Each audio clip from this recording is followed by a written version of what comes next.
आज काय झालं सांगू का? आज सकाळी सकाळी उठल्यानंतर हातामध्ये आला मोबाईल आणि मोबाईल आल्यानंतर पाहिले फेसबुकची एक पोस्ट.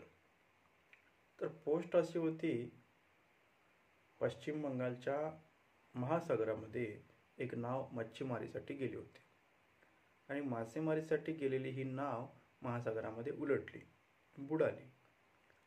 सर्वच लोक त्या नावेतील बुडाली आणि सुदैवानं एक व्यक्ती वाचला. सहजासहजी वाचला नाही बरं.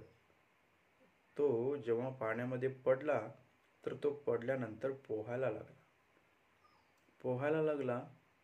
जवळपास 5 दिवस तो पोहत राहिला. 5 दिवसामध्ये सुमारे 600 किलोमीटरचं अंतर त्यानं पार केलं आणि त्याच्या प्रयत्नांना यश मिळालं. वाचून खूप आनंद झाला. तर मित्रांनो, याला स्क्रोल केलं आणि पुढची बातमी पाहिली, पुढची पोस्ट पाहिली तर अतिशय दुर्दैवी होती. म्हणजे प्रयत्न करून माणूस वाचला आणि त्याच्या पुढची पोस्ट अशी होती की एका वसतिगृहामध्ये राहणारी मुलगी घरी गेली होती. आईवडिलांना भेटून ती पुन्हा वसतिगृहामध्ये आली. मुलगी अतिशय हुशार होती, MSCच्या अभ्यासक्रमात शिकत होती आणि वसतिगृहामध्ये पोचल्यानंतर तिनं वडिलांना फोन केला की मी वसतिगृहामध्ये सुखरूप पोचले आणि पुढच्या 5 मिनिटांमध्ये तिनं रूममधल्या फॅनला गळफास लावून आत्महत्या केली. किती चुकीचं आहे सांगा मला. असं कोणी करतं का? उपयोग आहे का याचा? तुम्हाला सांगू का, आज 35व्या वर्षी मी 35 किलोचा माणूस आहे. दोन्ही पायाने अपंग आहे. पण मिळेल ते काम करून मी माझ्या कुटुंबाची जबाबदारी पार पाडतोय, माझी कर्तव्य पार पाडतोय. पण माझ्या मनात मित्रांनो कधीच असा विचार आला नाही आत्महत्या करण्याचा.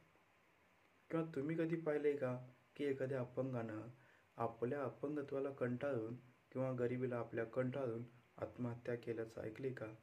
कधीच नसेल. तर मित्रांनो, मी चाललोय पुढच्या प्रवासाला. मी जेवलो आणि माझं सर्व काही आवरून मी चाललो तर दारात असलेली स्कूटी पेप्लस 2 चाकी गाडी, पण अधिकची 2 चाकं लावून बनवलेली थारवर स्वार होऊन मी चाललो ऑफिसला. तर मित्रांनो, सर्वत्र मंडप पसरलेलं होतं. आणि मंडप म्हणजे काय? मंडप म्हणजे काय माहिती आहे का?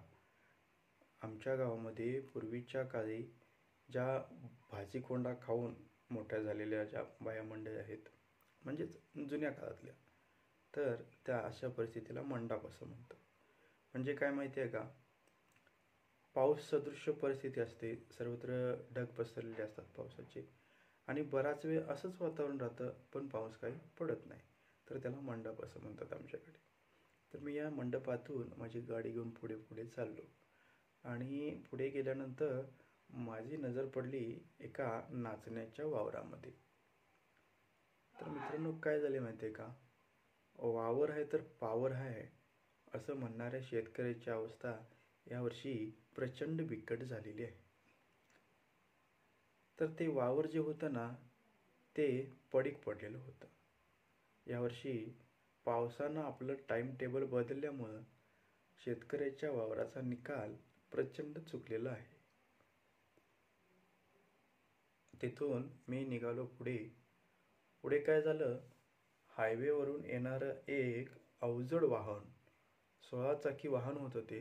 तर मला वाटते ते 30 ते 40 फूट लांबीचं असेल आणि ते घुसलं होतं लोकलच्या रस्त्यावर.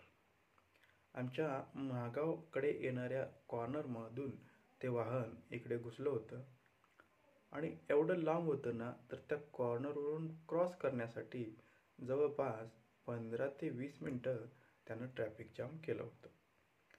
मी माझी गाडी एका कडेला लावली आणि इतर प्रवाशांना देखील सांगत होतो की कडेनच या, एकमार्गीच या आणि त्यांना वाट करून आपण देऊयात, कारण प्रचंड मोठं वाहन होतं ते.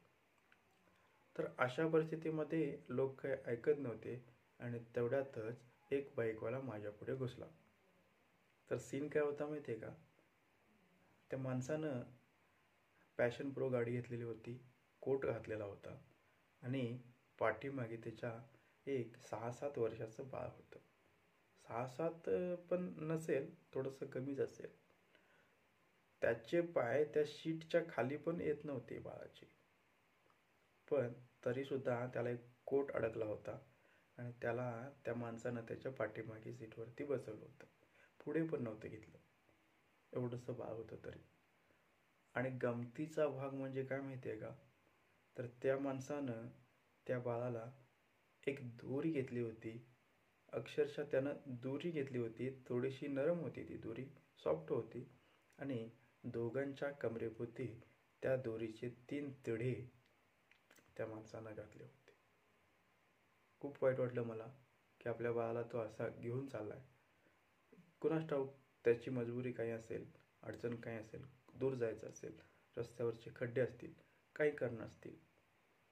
आणि त्या पावसातून तो छोटासा कोट घालून त्या छोट्याशा बाळाला तो तशा पद्धतीनं घेऊन चालला होता. आणि त्या बाळाचे छोटे छोटे हात त्या बाबाच्या कोटाला धरून होते. तर मित्रांनो, त्या मोठ्या वाहनाचं पासिंग झाल्यानंतर मी निघालो माझ्या ऑफिसकडे. ऑफिसकडे गेल्यानंतर साफसफाई केली, देवपूजा केली आणि मी माझं ऑफिस कामकाज करत बसलो.